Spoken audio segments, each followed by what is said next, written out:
हमारे चैनल को सब्सक्राइब करें, बेल आइकन दबाएं। नमस्कार दोस्तों, राजा परीक्षित की कहानी। मित्रों, यह हमें सत्य से परिचित कराता है।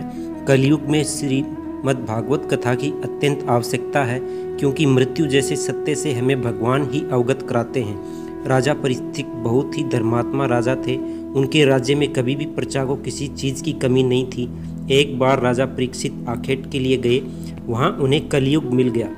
कलयुग ने उनसे राज्य में आश्रय मांगा, लेकिन उन्होंने देने से इनकार कर दिया। बहुत आग्रह करने पर राजा ने कलयुग को 3 स्थानों पर रहने की छूट दी। पहला वह स्थान जहाँ जुआ खेला जाता हो, दूसरा वह स्थान जहाँ पराई स्त्रियों पर नज़र डाली जाती हो, और तीसरा वह स्थान जहाँ झूठ बोला जाता हो। लेकिन राजा परीक्षित के राज्य में ये तीनों स्थान कहीं भी नहीं थे। तब कलयुग ने राजा से सोने में रहने के लिए जगह मांगी। जैसे ही राजा ने सोने में रहने की अनुमति दी, वे राजा के स्वर्ण मुकुट में जाकर बैठ गए। राजा के सोने के मुकुट में जाकर बैठ गए। राजा के सोने के मुकुट में जैसे ही कलयुग ने स्थान ग्रहण किया, वैसे ही उनकी मति भ्रष्ट हो गई। कलयुग के प्रवेश करते ही धर्म केवल एक ही पैर पर चलने लगा। दोनों ने सत्य बोलना बंद कर दिया, तपस्या और दया करना छोड़ दिया। अब धर्म केवल दान रूपी पैर पर टिका हुआ है। यही कारण है कि आखेट से लौटते समय राजा परीक्षित श्रृंगी ऋषि के आश्रम पहुंचकर पानी की मांग करते हैं। उस समय ऋषि श्रृंगी ध्यान में लीन थे। उन्होंने राजा की बात नहीं सुनी। इतने में राजा को गुस्सा आ गया और उन्होंने ऋषि के गले में मरा हुआ सर्प डाल दिया।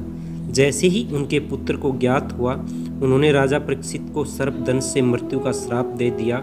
सज्जनों, हम सब कलयुग के राजा परीक्षित हैं। हम सभी को काल रूपी सर्प एक दिन डस लेगा।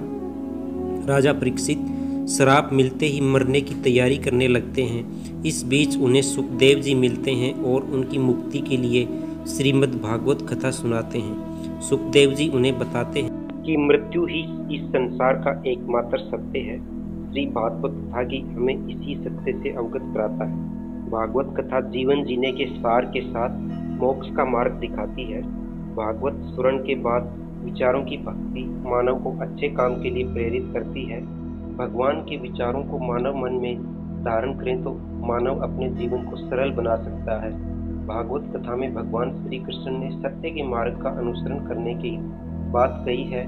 जिस तरह से द्वारिका पहुंचे अपने निर्धन मित्र स्वदामा को राजपाट छोड़कर प्रजा के सामने सम्मान दिया, उसने मित्रता की मिसाल कायम की है। मित्रता में सत्य का काफी महत्व है। असत्य के कारण ही द्वारिकाधीश के मित्र सुदामा को कष्ट सहन करना पड़ा। सत्य से बड़ा कोई धर्म व झूठ से बड़ा कोई पाप नहीं होता। सच बोलने वाले को परमात्मा का साक्षात्कार होता है।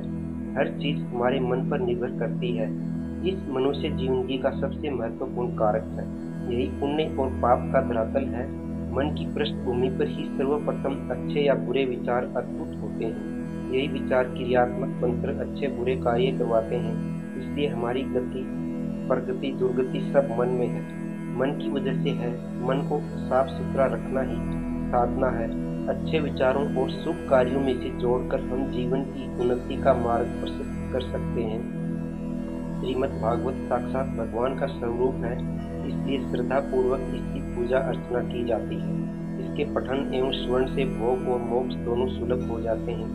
मन की शुद्धि के लिए इससे बड़ा कोई साधन नहीं है। सिंह की गर्जना सुनकर जैसे भेड़िए भाग जाते हैं, वैसे ही भागवत के पाठ से कलयुग के समस्त दोष नष्ट हो जाते हैं। इसके श्रवण मात्र से श्री हरि अपने हृदय में विराजते हैं। जय श्री कृष्ण। ओम नमो भगवते वासुदेवाय। दोस्तों, आज का वीडियो यहीं समाप्त होता है। मिलते हैं अगले वीडियो में नई कहानी के साथ। चैनल को लाइक करें, शेयर करें, सब्सक्राइब करें। धन्यवाद। राधे राधे। जय श्री